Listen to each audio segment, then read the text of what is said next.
I introduced my sister Mia to her husband Jake. 2 years later, she accused him of cheating with my best friend Sarah. My family blamed me for everything. I haven't seen them since. But now, everything is about to change.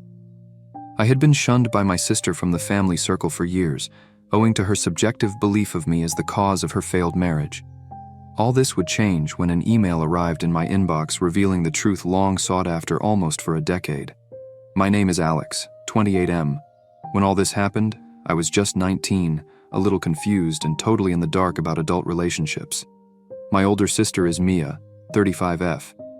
We have never been close, mainly because she was older and seemed perfect if life had dealt her all the aces. Just married to her longtime boyfriend Jake, 38M, at that point in my life when I was trying to figure out who I was. 2 years into this marriage, it came to an early end. Mia accused Jake of cheating on her with my best friend Sarah.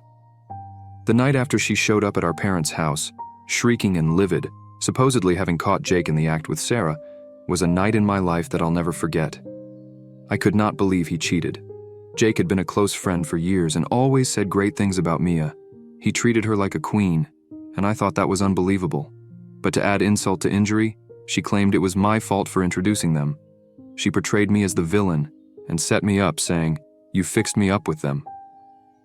My parents, always protective of me, ran with that explanation and believed every word she said. Now, I'm the scapegoat. I was thrown out of my house. I had no home, no shelter, nowhere to go, and no one to turn to. I stayed with friends for weeks, trying to piece my life back together. Being cut off from my family was surreal, which I had grown up with. Mia wouldn't answer my calls, and Jake had blocked me on social media. It was as if I'd been erased entirely from their lives. The isolation stung, reminding me constantly of the betrayal and the broken bond that once united us all. My life was swirling while Mia moved on with all that was happening. She soon forgot what she had done in the name of chaos. I escaped through work. I did lots of work and tried to distract myself. I missed my family so much. But what could I do? Mere betrayal could not allow me to face them again. I started working hard at the office and got more engrossed in each task. I was trying to forget the wound I was carrying inside as part of my own life. Fast forward 7 years, I had finally built a stable life. I had a decent job, relocated to a cozy apartment, and even found love with my girlfriend Lily, 29. Just last week, we celebrated our engagement with a joyous post on social media, blissfully unaware of the storm brewing beneath the surface. The excitement of our future felt like a shield that would keep me safe from the shadows of my past. Lily is the only one who stood by me when all I needed was her. She is the only one who made everything so ordinary, even on days when everything I believed in my world collapsed. We shared our lives with each other, and I often looked back at the horrible memories of my family and their fallout because of Mia's accusations. There had been a shadow over me, reminding me of the broken bonds within my family. Our engagement party was small but full of laughter and glee, and could not shut out the sense of impending doom lurking in the shadows. The next day, as I slept in bed, my phone sprang to life to deliver that email that would alter everything I had believed about my sister's divorce. The sender was anonymous, but the message was clear enough. Mia had been lying all along. The email outlined how she had been the one cheating with a coworker, Brian, while accusing Jake of infidelity. I sat there in utter belief, reading the message repeatedly while anger boiled within me. Attached to these were copies of the texts between Mia and Brian in which they shamelessly discussed their affair on each other's phones, bantering about how straightforward it had been to deceive everyone in particular.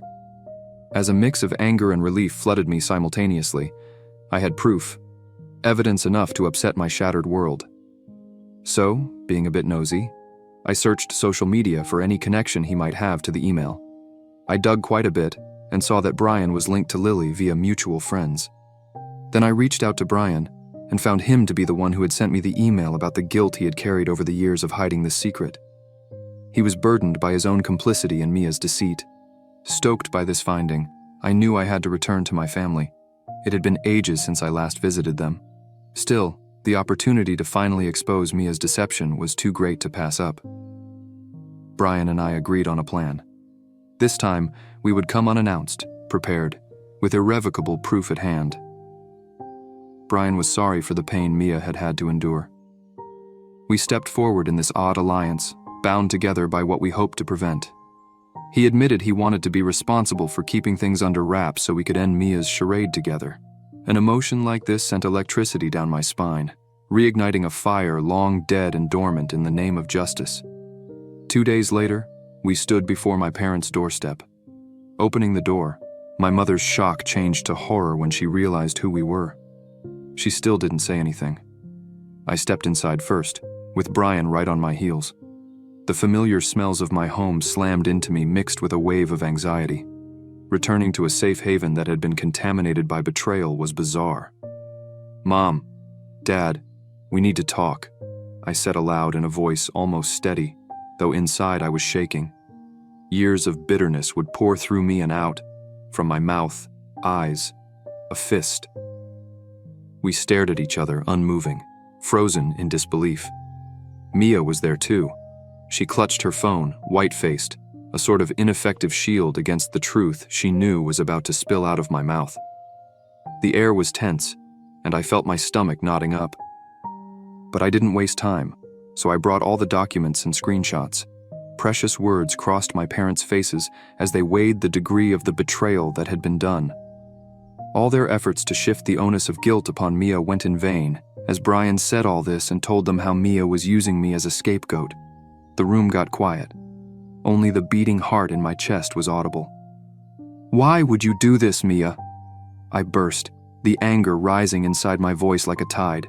"You destroyed my life, and for what? To cover your own mistakes?" Mia's eyes grew wide as her mask of confidence shattered before me. "You don't understand. I was hurt. I needed someone to blame." Their faces changed from confusion to anger as they turned on Mia and demanded she explain herself. "How could you betray your brother like this?" my dad shouted.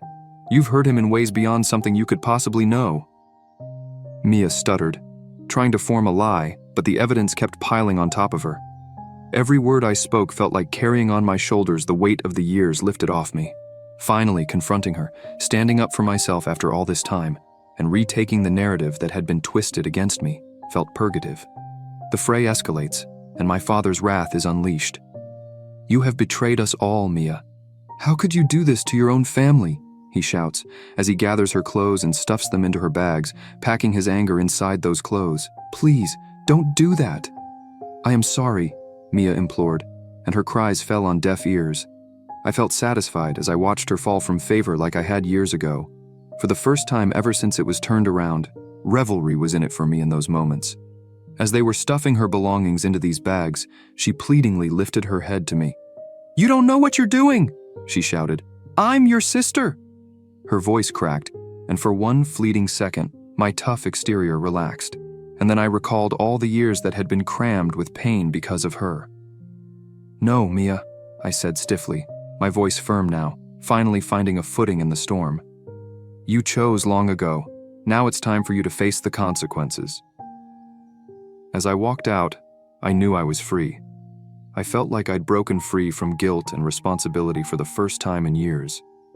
The chaos at home seemed more like a birth of rejuvenation. Finally, I was letting go of chains that bound me to the past. A few days later, Mia was at my doorstep, tears streaming out of her face. I would never have thought it possible that she'd open up to me and let herself be so exposed. "You need to fix this. You need to talk to Mom and Dad," she demanded, her voice frantic and desperate in her words. I shook my head, closing the door a little to protect myself from her emotional chaos. "I owe you nothing. You once destroyed my life. Now it is your turn to pay the price." I could feel the impenetrable wall I had constructed around my heart once more settling into place. I crumpled to the floor, sobbing uncontrollably. It was a sight I never thought I would have had to see, but it seemed almost poetic justice. I closed the door and finally felt a sense of peace that the past had been rewritten, and it was my turn to embrace a future full of hope and happiness, baggage-free from her lies. The following days were hectic since I tried my best to concentrate on my engagement with Lily. I needed to move forward, build a life together with her, and have my past's shadows not looming over me. However, I couldn't get rid of the feeling that things weren't over yet, and some parts of the puzzle were missing. Lily was great, and understanding of my complicated family situation. "You've been through so much, Alex. It's all right to heal at your own pace," she comforted me one evening as we hugged on the couch, the glint of the television lighting up the room. I could feel this gratitude flow within me. She became my shelter, the one person who sees me for who I am as a person, rather than the monster Mia painted me to be. I loved our quiet nights, filled with laughter and love and the sense that I could finally breathe again, free from being suffocated by the weight of my past. Weeks passed, but after the fight, I never wholly forgot the potential of reconciliation with my family. Deep inside my heart, a part of me secretly desired that closeness again, despite the history being so far in the past. The parents and those holidays were missed, meaningless, precious moments spent with the family. In a nutshell, somehow, I started thinking about talking to them. Maybe it was time to let everything out and just understand how Mia's act influenced family dynamics. Maybe there was a way to forgive them for believing in her and for turning against me. It took a lot of thinking before the final decision was made, so some time passed. One Sunday morning, I texted my mother, asking her to meet for coffee. Her reaction was tentative but positive nonetheless. We agreed to meet at our favorite cafe, where we would share pastries and laugh over steaming mugs of coffee. As I walked into the cafe, memories crowded my mind, filling me with nostalgia and dread. I spotted my mom sitting at one of the corner tables with uncertain eyes on her face. She caught sight of me as I approached her, and my heart raced. "Hey, Mom," I said softly as I slid across from her. The air was riddled with unspoken words, and tension hung heavy. "Hi, Alex," she said, her voice shaking. "I'm so glad you came." We sat in silence for a moment or two. Neither knew where to begin. Then she spoke, her eyes welling into tears. "I'm sorry about what occurred between you two. I never wanted to take sides. It was hard to know who to trust." "I know, Mum. It hurt, but I realize you were caught in the middle," I said with a soothing tone of voice. "I want us to progress and heal." We chatted for hours, beginning to unpack the strings of our broken relationship. We shared our stories of the past and told each other stories of better times before the storm. I could feel the burden of resentment disappearing and being replaced by understanding and empathy. My mum then confessed that she regretted listening to me when I most needed solace. "I was wrong, Alex. I wish I could take it back," she said, her voice choked with emotion. "I know that, Mom. It's tough to move on, but I'll try," I said, feeling a tiny spark of hope grow inside me. Walking out of her life felt like a good closure, but I knew that was only the start of the road to healing. It would be a bumpy ride, and I wasn't looking forward to it. But it had to be done. And now, I had to rebuild my relationship with my parents' time to show them that I've grown from that teenager who got cast aside. The following days marked a time of baby steps toward restoring my family bonds. I invited my parents to dinner at my apartment, hoping we could have a new beginning together.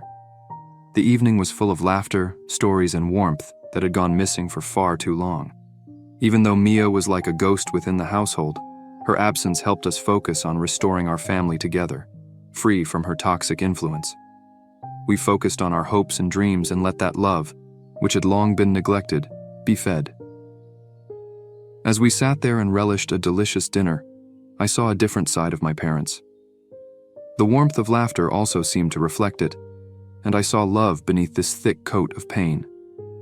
My mom told some of the lighthearted stories from her childhood and had everyone laughing with her funny stories.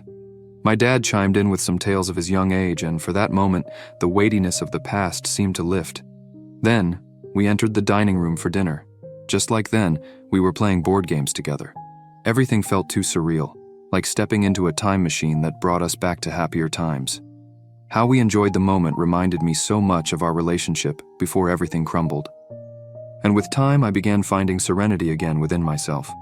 The scar of betrayal would be there forever, but it no longer defined me. I was not my sister's victim. I was a survivor.